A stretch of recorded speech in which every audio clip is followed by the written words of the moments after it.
Madam ನಿನ್ನೆ ಸದನದಲ್ಲಿ ಚರ್ಚೆ ಆಯಿತು. ರಾಜ್ಯಪಾಲರ ಫೋನ್ ಟ್ಯಾಪಿಂಗ್ ಆಗಿದೆ ಅಂತಕ್ಕಂಥ ವಿಷಯಕ್ಕೆ ಗಂಭೀರ ಚರ್ಚೆ ಆಗಿದೆ.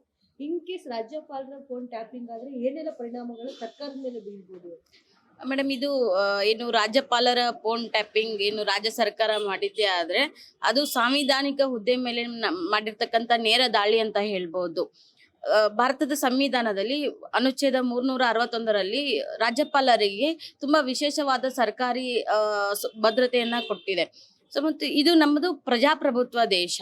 ಇಲ್ಲಿ ಯಾವುದೇ ಆರೋಪ ಮತ್ತು ಪ್ರತ್ಯಾರೋಪಗಳು ನೇರವಾಗಿರಬೇಕು ಹೊರತು ಈ ರೀತಿ ಪ್ರೈವೇಸಿಯ ಉಲ್ಲಂಘನೆಯನ್ನ ಮಾಡುವಂತಹ ಆರೋಪಗಳಿರಬಾರ್ದು.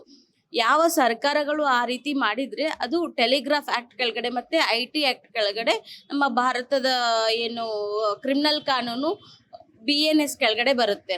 ಸೊ ಇದು ಕ್ರಿಮಿನಲ್ ಕಾನ್ಫರೆನ್ಸಿ ಅಂತಾನು ಹೇಳ್ಬೋದು, ಜೊತೆಗೆ ಸಾಂವಿಧಾನಿಕ ಹುದ್ದೆಯ ಮೇಲೆ ಮಾಡಿರ್ತಕ್ಕಂಥ ದಾಳಿ ಅಂತಾನು ನಾವು ಹೇಳ್ಬೋದು. ಜೊತೆಗೆ ಅವರ ಪ್ರೈವೇಸಿಯನ್ನ ಉಲ್ಲಂಘನೆ ಮಾಡಿದೆ.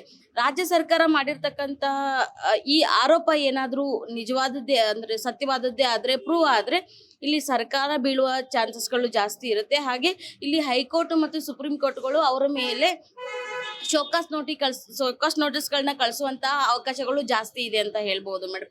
ಹಾಗೆ ರಾಜ್ಯಪಾಲರು ಸಂವಿಧಾನಿಕ ಹುದ್ದೆಯನ್ನ ರಾಜ್ಯಪಾಲರನ್ನ ಅಪಾಯಿಂಟ್ ಮಾಡೋ ಅಧಿಕಾರ ಇರೋದು ಕೇಂದ್ರ ಸರ್ಕಾರಕ್ಕೆ. ಕೇಂದ್ರ ಸರ್ಕಾರ ಅಂತಹ ಆರೋಪಗಳು ಏನಾದ್ರೂ ಕಂಡು ಬಂದದ್ದೇ ಆದ್ರೆ ರಾಜ್ಯಪಾಲರಿಂದ ಅದು ರೀತಿ ಫೋನ್ ಟ್ಯಾಪಿಂಗ್ ಮಾಡೋ ಅವಕಾಶಗಳು ಇದ್ರೂ ಕೂಡ ಕೇಂದ್ರ ಸರ್ಕಾರದ ಪೂರ್ವಾನುಮತಿ ಮತ್ತೆ ರಾಜ್ಯಪಾಲರ ಪೂರ್ವಾನುಮತಿ ಪಡೆದು ಟ್ಯಾಪಿಂಗ್ ಮಾಡಬೇಕು ಹೊರತು ಅದಲ್ಲದೆ ಅವರು ಟ್ಯಾಪಿಂಗ್ ಮಾಡಿದ್ದಾರೆ ಅದು ಅಪರಾಧನೂ ಕೂಡ ಹೌದು.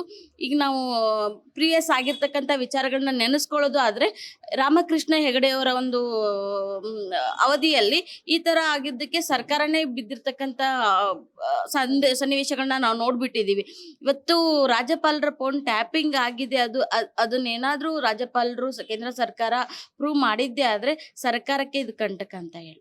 ಅಂದ್ರೆ ಒಬ್ಬ ಸಚಿವರು ಸದನದ ಒಳಗಡೆ ಹೇಳ್ತಾರೆ, ಅದು ಕಡತಕ್ಕೆ ಕೂಡ ಹೋಗುತ್ತೆ. ರಾಜಕೀಯವಾಗಿ ಹೊರಗಡೆ ಹೇಳಿದ್ರೆ ಅದು ಬೇರೆ ವಿಷಯ ಚರ್ಚೆ ಆಗ್ತಾ ಇತ್ತು. ಅಂದ್ರೆ ಕಡತಕ್ಕೆ ಹೋಗಿದೆ ಅಂದ್ರೆ ಆ ಹೇಳಿಕೆ ಕೇವಲ ಸಚಿವರು ಮಾತ್ರ ಅಲ್ಲ, ಒಂದು ಸರ್ಕಾರನೇ ಹೇಳಿದೆ ಅಂತ ಅರ್ಥನೇ ಅಲ್ವಾ? ಅಂದ್ರೆ ಸರ್ಕಾರನೂ ಇದರಲ್ಲಿ ಭಾಗಿ ಹಾಕ್ಬೇಕಾಗುತ್ತೆ, ಅವರು ಕೂಡ ಇದಕ್ಕೆ ಬೆಲೆ ತೆರಬೇಕಾಗುತ್ತೆ. ಮೇಡಮ್, ವ್ಯಕ್ತಿ ಏನು ಸಚಿವರಾಗಿ ಹೊರಗಡೆ ಯಾವ್ದೋ ಒಂದು ಮೀಡಿಯಾ ಸ್ಟೇಟ್ಮೆಂಟ್ ಮಾಡಿದ್ರು ಅಂತಂದ್ರೆ ಅದ್ರ ಆರೋಪ ಪ್ರತ್ಯಾರೋಪಗಳಿಗೆ ಬಂದ್ಬಿಡ್ತಿತ್ತು. ಅದು ಯಾವುದೇ ಒಂದು ಕ್ರೈಮ್ ಅಂತ ನಾವು ಡಿಸೈಡ್ ಮಾಡ್ತಿರ್ಲಿಲ್ಲ. ಸದನದಲ್ಲಿ ಇದನ್ನೆಲ್ಲ ಮಾಡಿದ್ದಾರೆ ಅಂತ ಹೇಳಿದ್ರೆ ಇದು ಸರ್ಕಾರದ ಜವಾಬ್ದಾರಿ ಅಂತ ಹೇಳ್ಬೋದು. ಒಬ್ಬ ಸಚಿವರು ಸರ್ಕಾರವನ್ನ ರೆಪ್ರೆಸೆಂಟ್ ಮಾಡಿ ಸದನದಲ್ಲಿ ಮಾತಾಡ್ತಿದ್ದಾರೆ ಅಂತ ಹೇಳಿದ್ರೆ ಇದು ಕಂಪ್ಲೀಟ್ ಆಗಿ ಇದರ ಹೊಣೆಗಾರಿಕೆ ಲಯಬಿಲಿಟಿಯನ್ನ ಸರ್ಕಾರನೇ ಹೊರಬೇಕು.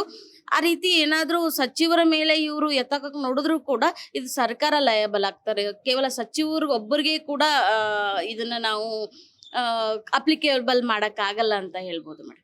ಈ ಒಂದು ವಿಷಯಕ್ಕೆ ಸಂಬಂಧಪಟ್ಟಿದೆ ಬಿಜೆಪಿ ನಾಯಕರು ಇರ್ಬೋದು, ಸಾರ್ವಜನಿಕರು ಕೂಡ ಸರ್ಕಾರದ ವಿರುದ್ಧ ಹೋರಾಟ ಮಾಡ್ಬೋದು. ಆದ್ರೆ ಯಾವ ತರ ಹೋರಾಟ ಮಾಡ್ಬೋದು ಈ ಒಂದು ವಿಚಾರ? ಕರ್ನಾಟಕದಲ್ಲಿ ಒಂದು ಪ್ರಬಲವಾದ ವಿರೋಧ ಪಕ್ಷನೇ ಇಲ್ಲ ಅಂತ ಹೇಳ್ಬೋದು ಮೇಡಮ್. ಇವರು ಏನು ಪ್ರತಿಭಟನೆ ಮಾಡಬಹುದು, ಅದಕ್ಕೆ ರೆಸ್ಪಾನ್ಸ್ ಮಾಡಬಹುದು. ಆದ್ರೆ ಈ ಒಂದು ವಿಚಾರಕ್ಕೆ ಏನಾದ್ರೂ ಅವರು ಏನು ರಿಪ್ಲೈ ಮಾಡಬೇಕು ಅಂತ ಹೇಳಿದ್ರೆ ಕೇಂದ್ರ ಸರ್ಕಾರದ ನಡೆ ಹೇಗಿರುತ್ತೆ ಅಂತ ನೋಡ್ಬೋದು. ಕೇವಲ ಒಂದು ಪ್ರತಿಭಟನೆಯಿಂದ ನಾವು ಬೇರೆ ಯಾವುದು ಏನು ರಿಯಾಕ್ಷನ್ ನೋಡಕ್ಕಾಗಲ್ಲ. ಕೇಂದ್ರ ಸರ್ಕಾರ ತುಂಬಾ ಅವಕಾಶಗಳಿದೆ.